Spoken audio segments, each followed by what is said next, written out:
conversa passada, na aula passada, né, na nossa atividade do curso de Organização e Gestão de Grupos de Produção e Comercialização, né, desse projeto do Programa de Educação Ambiental SCPA Porto de Bituba, projeto Costa Butiá, a gente falou sobre o conceito de grupo, como que os grupos eram formados, os tipos de grupo, falou alguma coisa sobre a economia solidária, que a gente vai falar mais na próxima aula, a gente vai estar trazendo melhor os conceitos de economia solidária, como é que é formado um projeto, como é que se dá um grupo de economia solidária. Mas agora, nessa aula, a gente vai falar sobre desafios. A gente falou dos valores e agora dos desafios. Quais são os grandes desafios, e são muitos desafios que a gente precisa superar, precisa estar dispostos a enfrentá-los para que a gente possa manter o grupo diferente. Grupo persistente, grupo permanente, grupo forte, que é o nosso sonho, né? Que o Costa Butiá, que os nossos produtos sejam comercializados para várias pessoas, que a gente consiga fortalecer esse projeto importante e que em um determinado momento a gente tem que estar tão organizado que quando as entidades que conduzem esse projeto não estiverem mais, a gente seja capaz de continuar, né? A gente vê muito isso, né? A gente viveu isso e vivencia isso.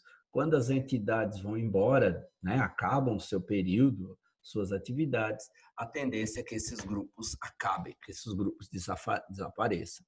Então, o primeiro desafio, né, é um olhar para nós. Nós somos seres diferentes e olhamos o mundo de forma diferente e agimos diferente.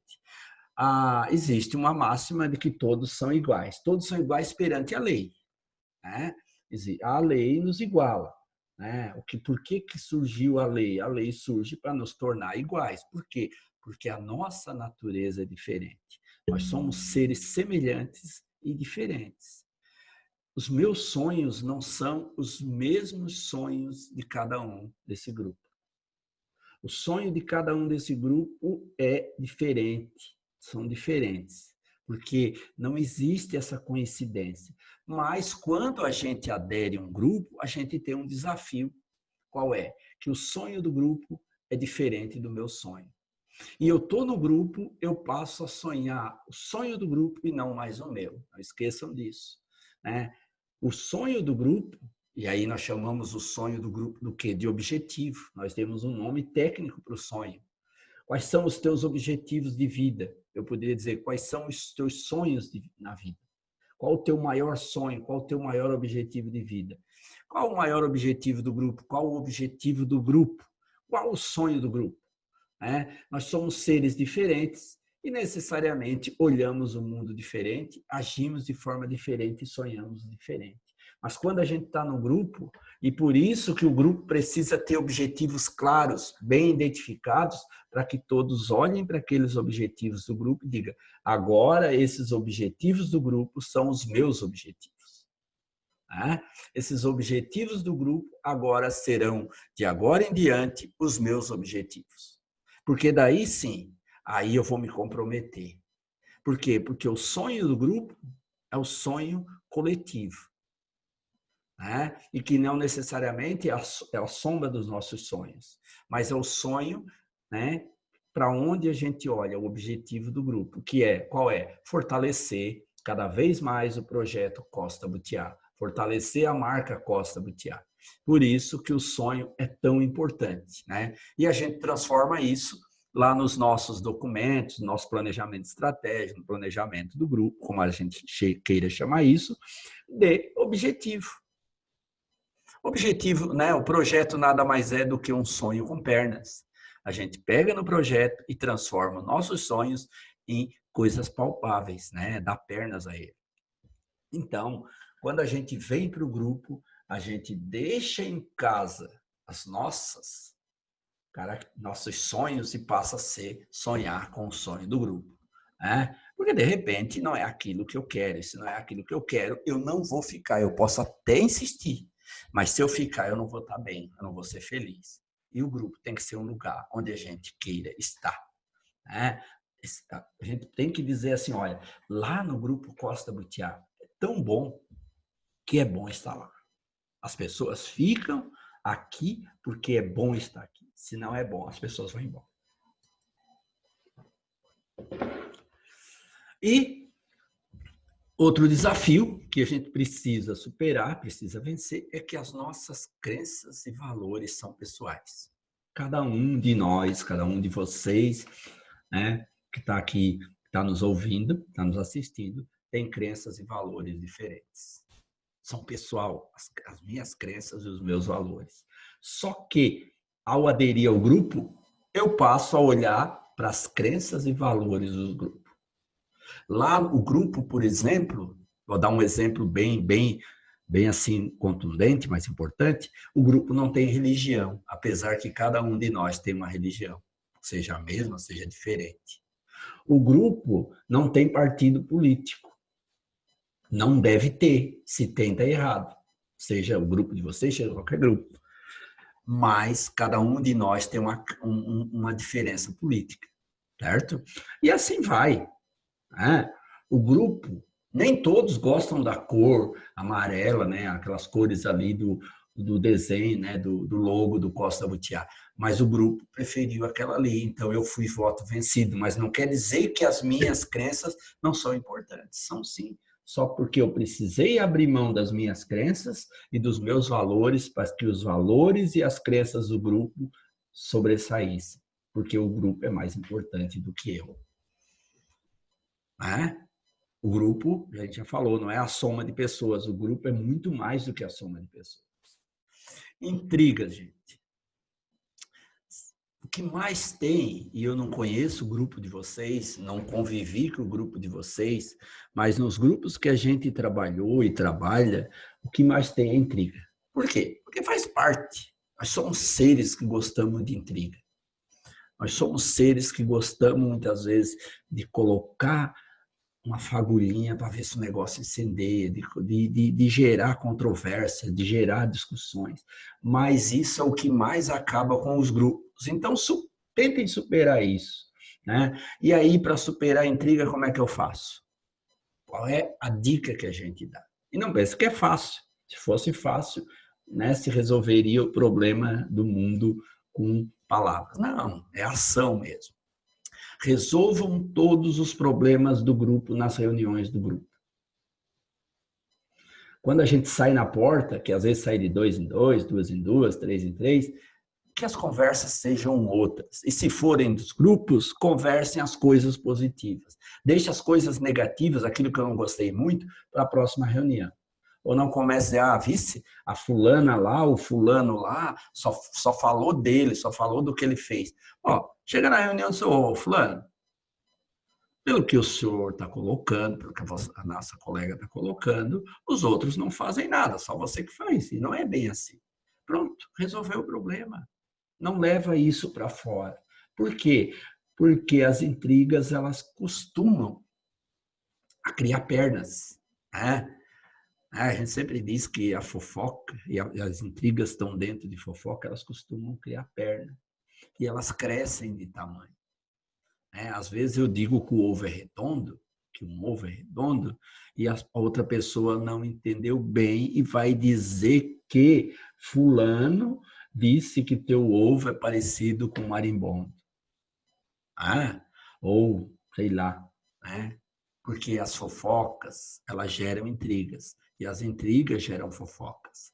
E as fofocas são destruidoras de grupos, destruidoras de amores, destruidoras de fé, destruidoras de família, destroem tudo. Por quê? Porque a fofoca, ela esbarra numa coisa, no respeito ao outro. E não é uma ação de caridade. Né? Então, vamos exercitar isso. Né? Na próxima reunião, vamos tentar aparar as arestas, vamos resolver tudo. Se não conseguimos resolver tudo na reunião, quando bater a porta, quando eu dizer tchau, esqueçam, anotem, mas volta para outra reunião. Saiam dali, falem de praia, falem de isso, falem daquilo, falem de igreja, falem da missa, né? Falem do que vão fazer, do que fizeram, mas não falem do que não foi resolvido no grupo. Deixem os problemas do grupo para ser resolvido no grupo. É só você fazer isso, já começa a cortar a perna das intrigas. Não fala mal do outro quando o outro não está.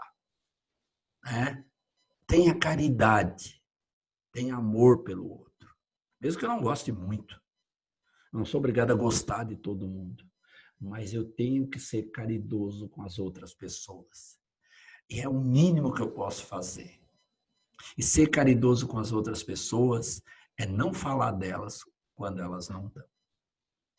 Inveja e ciúme, isso aqui, gente, faz parte do nosso dia a dia.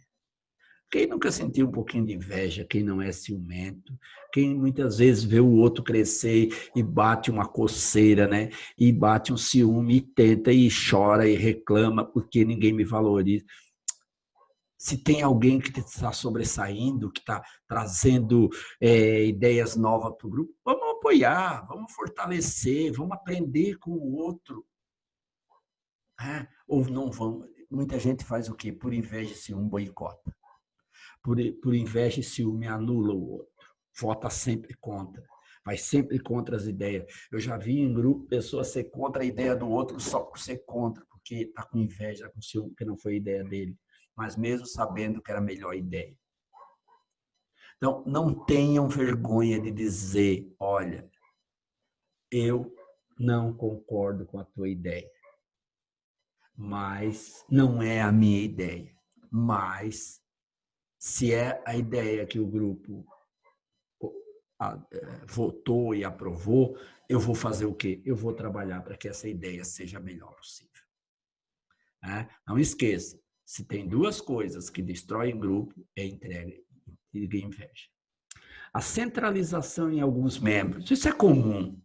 Por quê? Primeiro, porque falta pessoas dispostas a assumir liderança. Segundo, porque tem pessoas que gostam mesmo de centralizar tudo em si. São capazes, se puder, são capazes de fazer tudo, de jogar, chutar a bola, buscar a bola lá na arquibancada, ser o juiz, ser o goleiro, ser o centroavante. Tem pessoas que têm essa característica e gostam disso.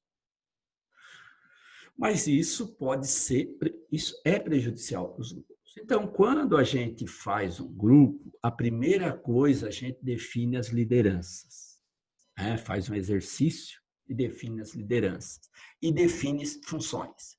Definindo funções, eu acabo com a centralização. Olha, a Maria e a Pedra vão ser responsáveis pelo marketing. Elas que vão nas rádios, elas que vão... vai ter que ir na rádio divulgar. Maria... Se a Maria não pode, a Maria e a Pedra vão delegar outras pessoas, mas a função é delas. Fechar as funções que tem no grupo. Cada um assume uma função. Coloca lá no papel, faz um quadro, fulano, fulano, fulano, cada um com a sua função.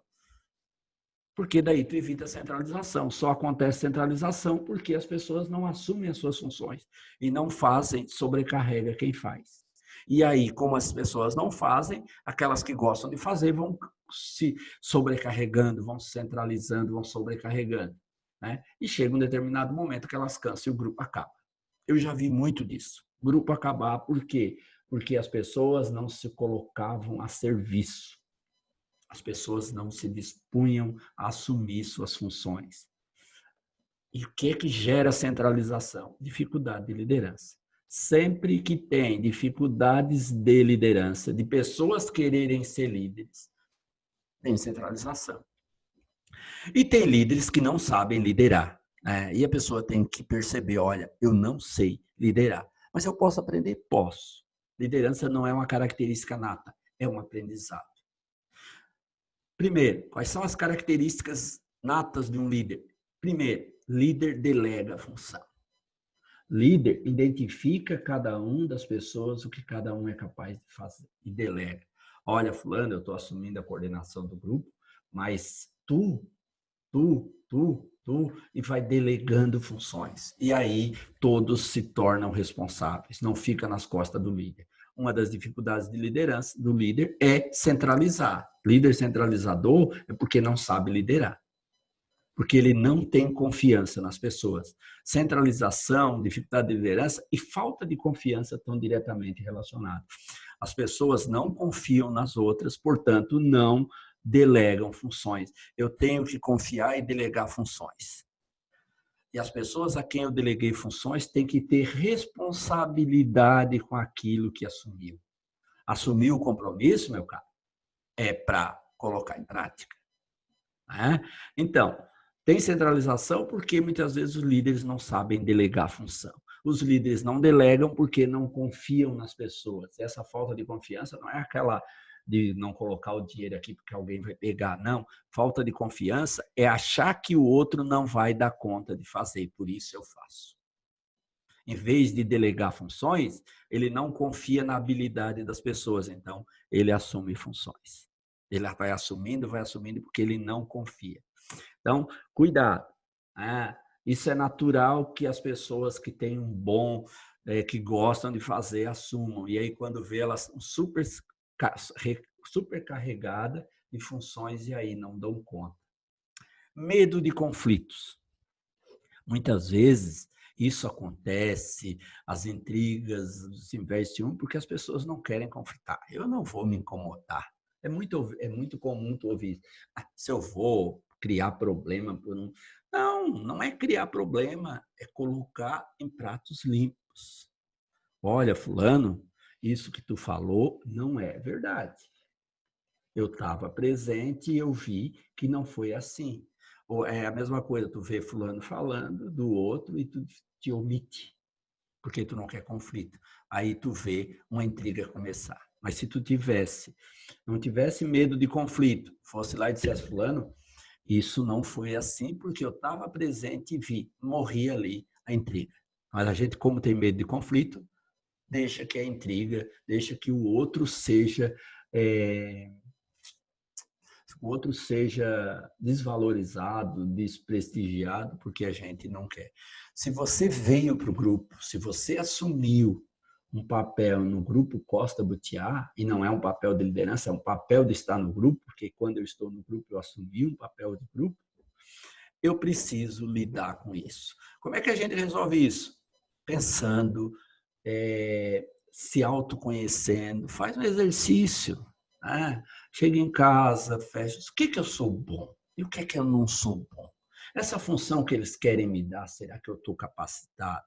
Eu tenho habilidades para isso? Olha, fulano, isso que tu quer que eu faça, eu não sou muito bom, mas aquilo lá que tu disse, eu sei fazer. Então, dá para ver outra pessoa que tu delega isso, que às vezes é nessa construção coletiva. O grupo é uma construção coletiva. Então, era isso que eu preparei para a segunda aula, né, para não ficar muito enfadonho, só eu falando. Nós temos mais aulas pela frente. Espero que essa nossa discussão tenha ajudado, essas nossas proposições. E, como já falei, precisando, mande um e-mail, mande um WhatsApp, mande uma mensagem lá no Instagram, que a gente vai estar aí para...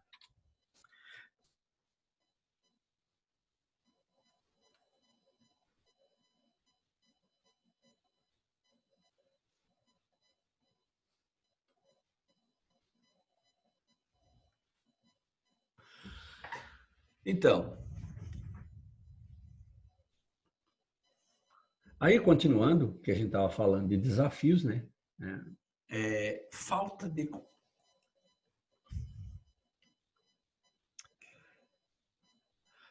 de comprometimento. Por que as pessoas não assumem as suas funções? Porque não querem se comprometer. E muitas vezes, porque eu não me comprometo, eu sobrecarrego o outro. A pessoa perguntou, tu tens condição de fazer isso? Tenho. E tu não fez, porque tu não teve compromisso.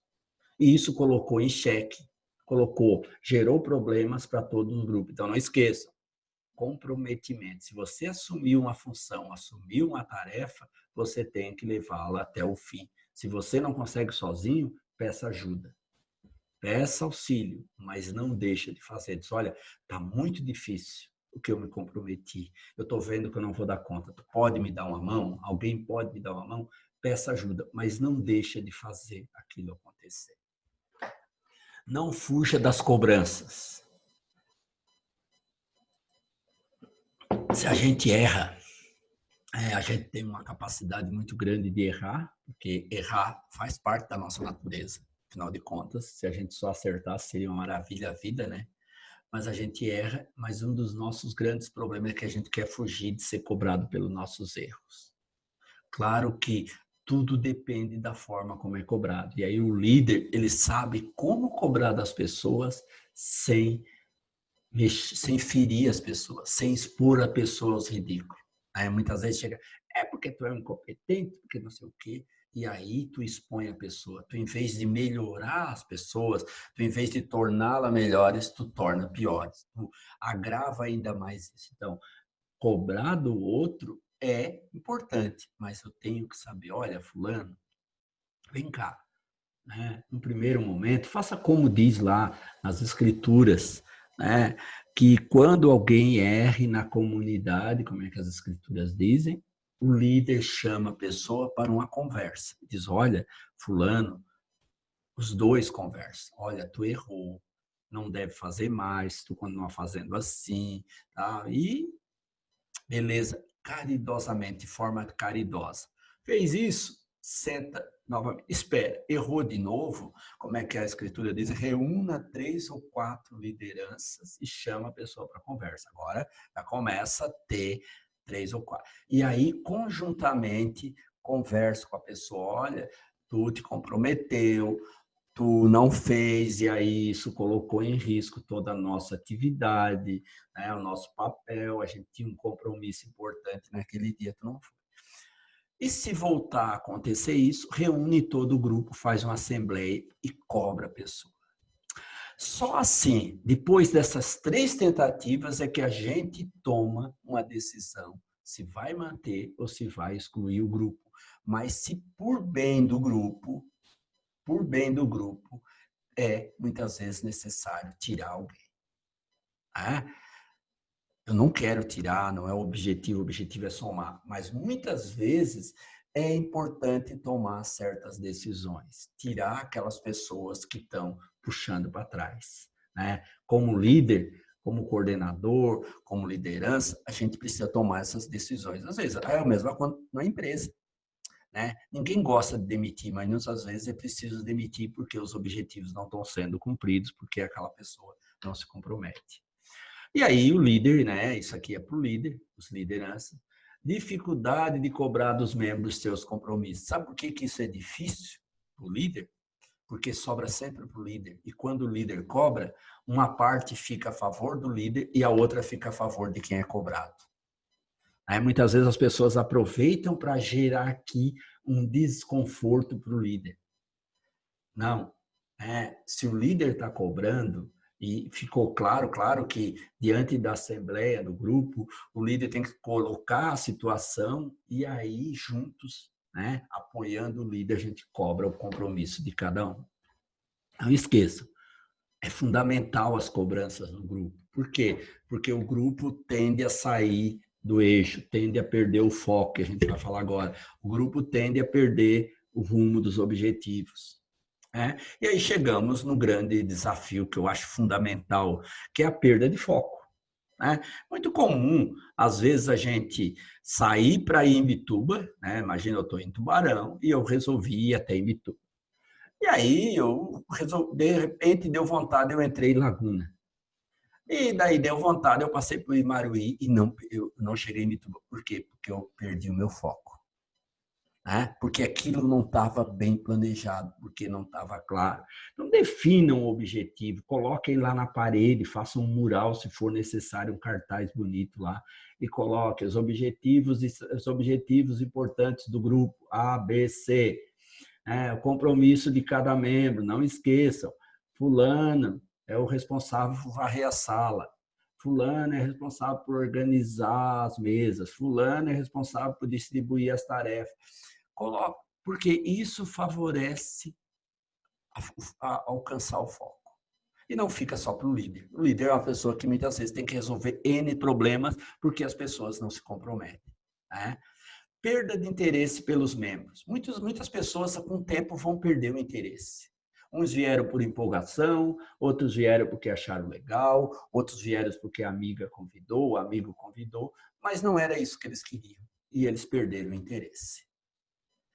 Não se apaixonaram.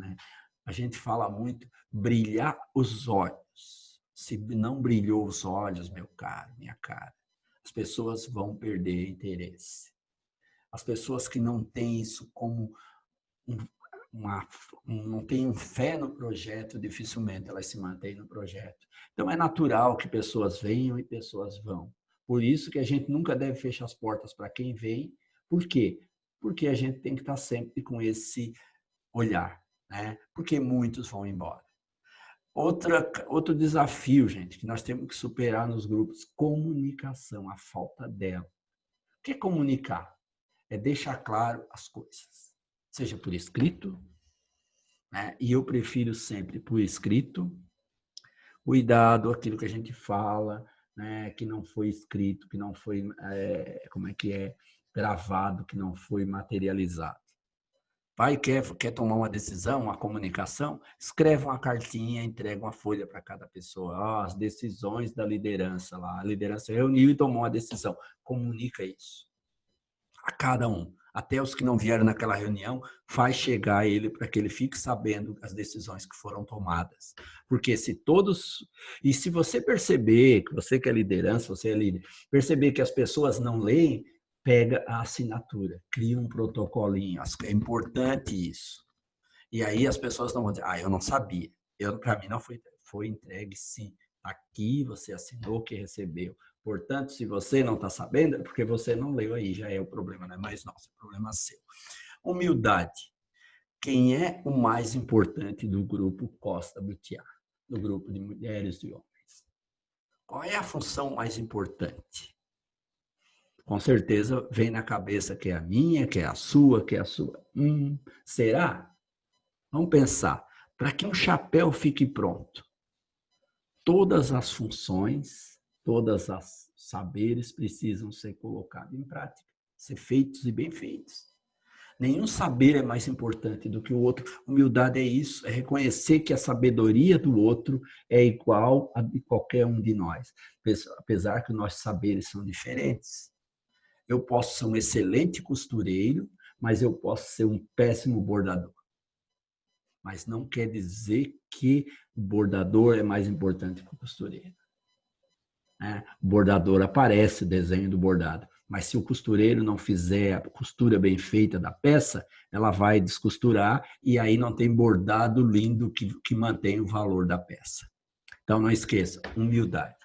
E aí, por último, para fechar a nossa aula, falta de valorização das funções. Cada um com funções definidas, todas as funções são importantes. A gente já falou aqui na humildade, né? Não é a pessoa que tira a palha, não é a pessoa que prepara a palha, não é a pessoa, mas fulano faz tão bem, o outro faz a dele tão bem, o outro faz a dele tão bem. Cada um com as suas habilidades, os seus saberes, que é colocado em prática. Nenhum saber deve ser desprestigiado. Todos devem ser valorizados. E é isso um dos problemas que acontece nos grupos. Algumas pessoas se dão o direito de dizer que aquilo que elas sabem é mais importante do que os outros sabem. E não é assim. Então, não esqueçam disso. Valorizem as funções. Todos são importantes. Olhem o corpo humano. Qual é a parte mais importante? Um dedo machucado pode colocar todo o corpo em risco. Um machucadinho no dedo do pé pode gerar um problema uma infecção generalizada que destrói todo o corpo. Então, não existe uma parte mais importante que outra, não existe um indivíduo mais importante que o outro. Todos são iguais, Todos têm as mesmas funções. Funções diferentes, desculpa, mas com a mesma importância. Então, era isso que a gente preparou para a nossa segunda aula. Espero que tenham gostado. Não esqueçam dos nossos endereços lá. Tenham dúvida, perguntem e façam chegar a pergunta que a gente vai respondendo e adequando. A gente agradece aí a Aquaplan pelo convite e as demais entidades diretamente envolvidas e proponentes desse projeto. Um abraço e até a próxima aula.